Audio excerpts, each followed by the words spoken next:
the 40th Test from the Future, an experimental podcast from the year 2222, which we are trying to send back in time as far as possible. My name is Dirk. And my name is Simon. And we're putting the past in podcast. You know, I'm always saying we're sending it back in time as far as possible. Mm-hmm. But we know now actually it's exactly 200 years. Correct. Yeah. Right, and it seems to be sticking with that, yeah? Like Yeah. the emails we're getting now are from 2022. Yeah, it's really exactly. It also arrives. We record 1 week later. Mm-hmm. It definitely arrives 1 week later at Earth. I mean, Yeah. we get emails from later, but never Sure, from earlier. people who are hearing the stuff later, right? But So, because we've been doing these tests. I mean, this is the 40th test, but I think it's test 29 was the first one that actually arrived. mm-hmm. So it sounds like we've been recording a whole bunch, but listening people have been just to about 10 episodes. Yeah. And in the beginning we were just sending it back, shooting it back with different technology, hoping it would reach some people at some point. But Right. now we know. Right, now it's been, as you say, I guess 11 episodes now, yeah? Like, that we've got confirmation. Yeah, exactly. So maybe I should change the intro sequence, which we are sending back. Maybe. Exactly. Okay, yeah. Instead of about. Yeah, something like that. Okay, we can think about it. It's homework. Mm-hmm. Speaking about changing things, did you hear about the strike the strike for the 3D printer manufacturers? I did, yeah. Do you want to say more? Shall I say more? Yes, I'm struggling to figure out what they're striking for. Can you explain, or is it money? I mean, that more that money. I figured out. Sure, but more. But more money. How? Who's striking again? The 3D printer The manufacturers. manufacturers themselves, right? Yeah. Yeah. They. Right, I can explain it. I think. So there are 3D printers, and the manufacturers produce those. And how does anyone make money on this? So the manufacturers sell the printers. But okay, what do you print with them? You print things that other people... Well, you can design your own things, of course, and some people do, but most people print designs that other people have made. And some people do it as a business, some people do it as a side project, whatever. This table, you 3D printed it, right? Yeah. Got 3 of them here. Like the design, so exactly 3D printed them. And when I did that, the designer got paid 3 times for the 3 different tables, and the manufacturer also got a percentage of that. No, and then the manufacturer gets paid by volume, and the designer gets paid by design. So like you pay like an amount for the design, and you pay an amount for the volume. Right. I said the designer got paid 3 times. No, actually, so I bought the design from them with the option to print as many copies as I wanted. So they got paid 1 time, and the printer manufacturer, as well as selling me the printer in the first place, also gets then for each print I make. So in this case, 3 tables, they get some amount. And the reason for the strike is that some designers don't think this is fair. So they're getting paid once. I mean, it's up to them, of course, to sell a license that can be printed many times. So they're deciding the opposite, to make a license for something where you can print it once. And not just you can print it once, but you are literally the only person who can print it once. It's the exclusivity clause. Yeah, like that instance of that table can only be printed once in the world ever. So if you buy it, that's you. Mm-hmm. It's a little bit silly because basically the table looks the same as their other tables, just inside one of the legs there's like a slightly different honeycomb. But whatever, it's physically unique, you know. But it wasn't the idea that they create exclusive art as well? Yeah, that was the original idea there.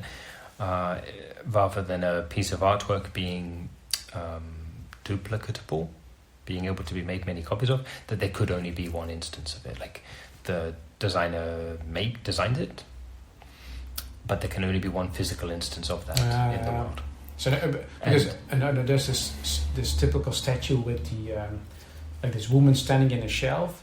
You see it in every third house, you know, because it's not exclusive. Everybody prints it because it looks nice. And I mean, this is where it gets So yes, go on. Yeah, there's that statue, right? And it's not unique. It's not limited in that way. So right, anyone can have a copy, and it's a popular design, so many people do.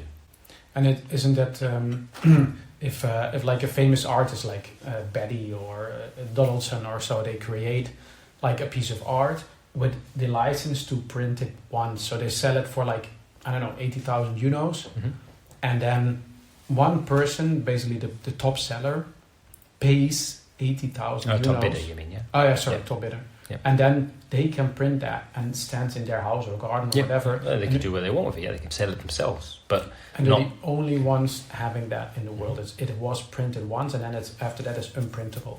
And then Donaldson gets 80,000 euros for it. Yeah, one time. Yeah. But the 3D printer manufacturer gets just paid by volume, which is like a half euro or something like that. Right. So the strike is for them to get a percentage of the sale price, basically.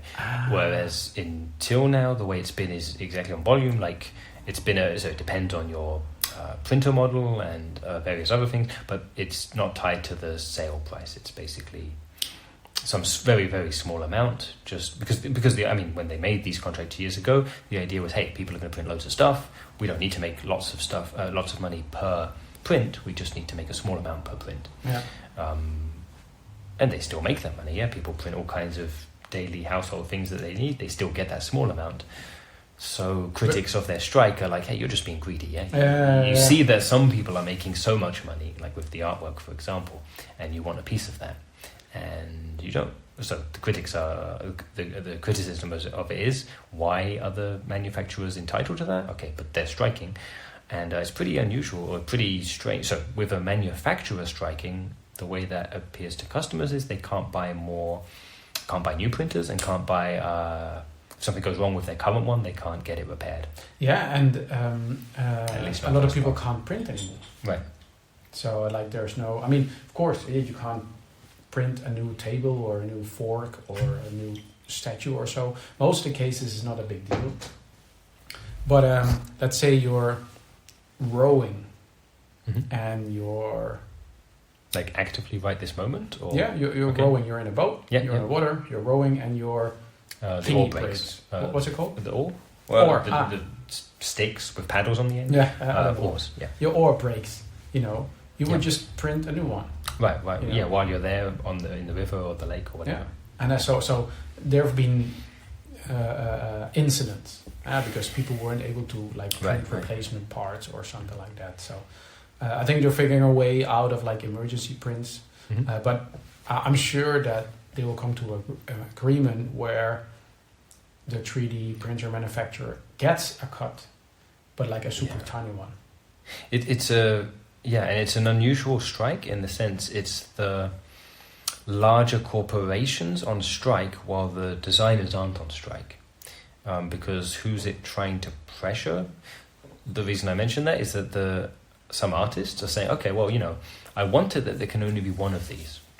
And until now, it's obviously been very convenient and very useful for me to design it on the computer, and then one person buys it and prints it. Oh. But how about I design it in real life, not on the computer? Say it's a statue. Make the statue, sell the statue, and don't have the 3D printer as the middleman. So for things you want to mass produce, that doesn't make sense. But with the idea of it being a unique piece of artwork, and some artists and designers are realizing, oh wait, because I want it to be one unique thing, actually. So some, they don't have the technical skill. Yeah, they can't actually, so physically they can't produce what they want. Yeah, that's where the 3D printer comes in. But some are, they either had the skills before, or they're now developing the skills to produce the things that they want to be a one-off anyway, to produce it themselves without the use of a 3D printer. It's such an edge. That's why it's such a strange strike, because, people are interested in that. It is a high-value business, with the artwork that sells for so much money. But day-to-day, most people just want their 3D printers for oars or whatever.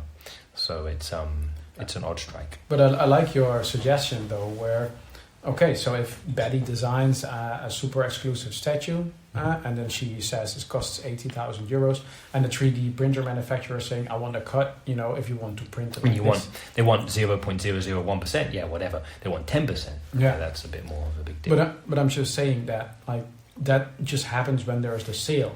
Like Betty at home can print her own piece of art without actually selling it.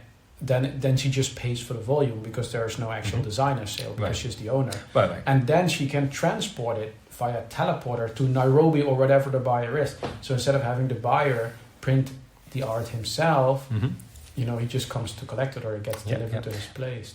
Just that probably the teleporter manufacturer is that one that they might want to cut then too. It hasn't come up yet, but you can imagine it. That's going to happen.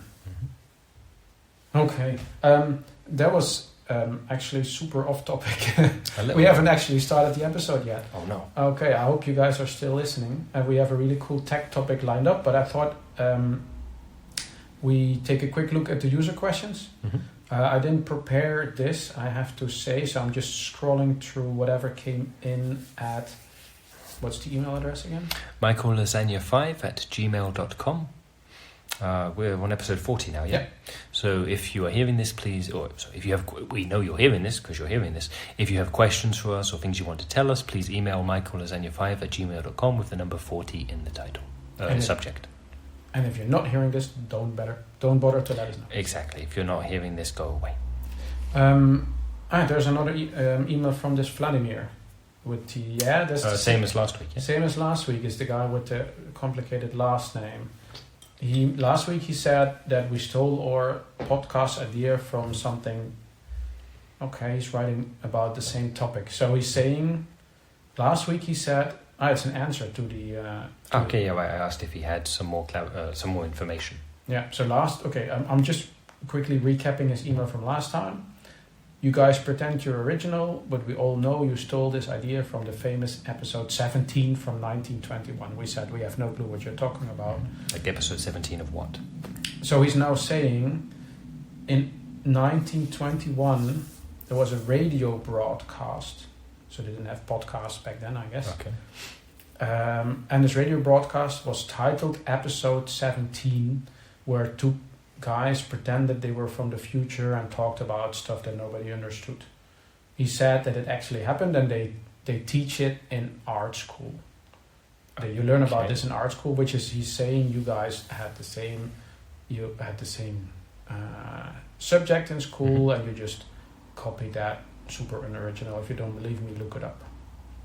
So, shall we look it up? Let's check Wikipedia. Yeah, let's check it out.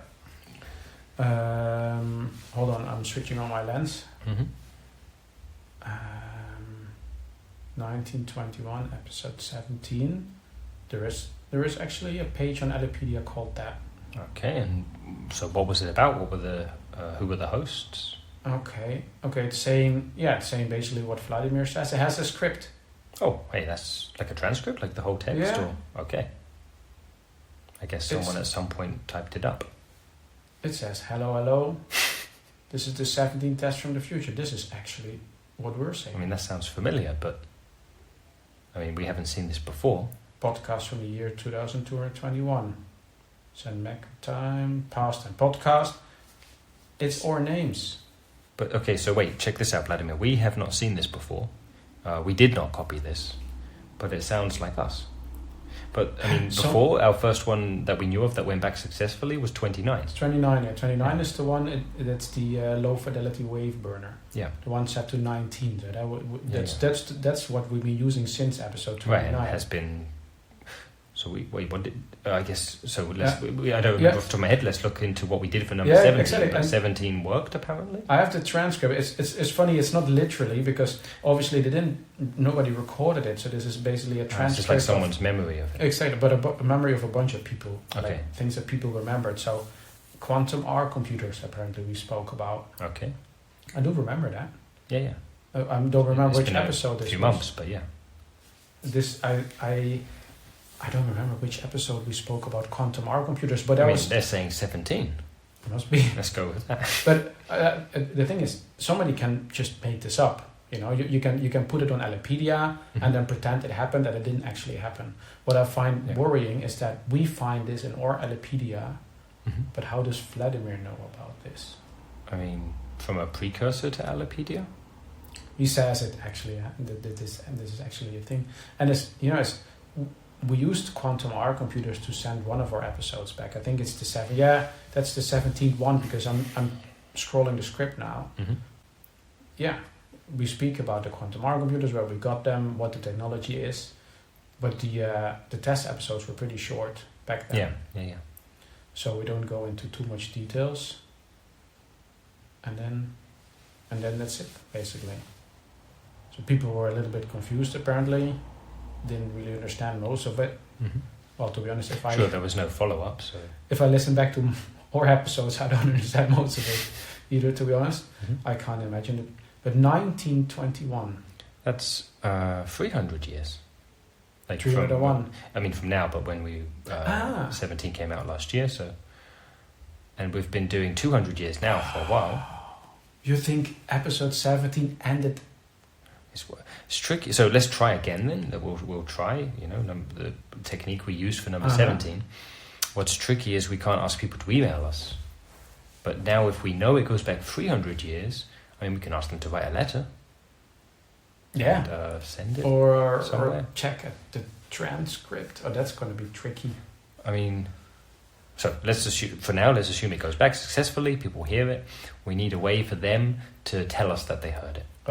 And one way would be, they don't have email yet, but we know at least 100 years from their future they will have email. We can get them to write it down, either for themselves, if they're still alive 100 years later, or for their children or grandchildren to send that email.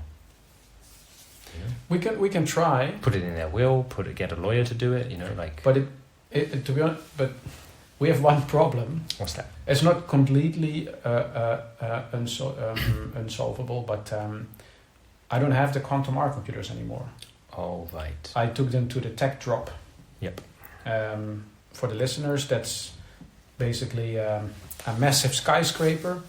And then last Saturday of the month, you can go there and drop your old tech from the top. Off the roof, like stuff you don't want anymore. Yeah. Yeah, we don't have it anymore. Yeah. It was a beautiful crash. Mm-hmm.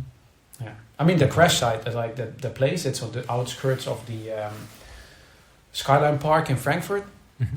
That crash site is amazing. Mm-hmm. All the stuff but nobody, those computers we can't put back together anymore. No, they are gone. Yeah. But we still know kind of. We know what we did. We've got our notes, exactly. But we don't actually have the hardware to reproduce it. Yeah, but we just we get ourselves new computers. They're a little bit old-fashioned. Maybe that's why they. Maybe that's why we went back further. I'm thinking now. You reckon all our episodes actually ended up somewhere? It's possible, yeah. And the issue is, were they recorded in any way? Or rather, is there any record that we can know that it went back? Exactly. That it was received. Because episode 29 ended up in 200 years ago. Episode 17 ended up 300 years ago. I can't just imagine, some Roman soldier. Number 5 went back 400 years ago? Native American. Okay, way further back. Listening to, wow. Mm-hmm. And we have to do some research. Maybe there's more proof. Could be, yeah. Huh. Well, thanks, Vladimir. That's a very interesting... Email's way more convenient, so please send emails to michael@zenio5@gmail.com. But we need to... we can look into it. And sure, if you guys in the past, if you come across anything that you suspect might be us further back, let us know. But also, Vladimir, so you were saying before we weren't original. We are totally original, and you got it backwards. That's actually us. That's us. We copied ourselves. No. You thought we copied ourselves. But we weren't copying ourselves. We were just being ourselves. And then we actually changed something because we used a different... Okay, now I'm getting confused. At least it was us. Exactly.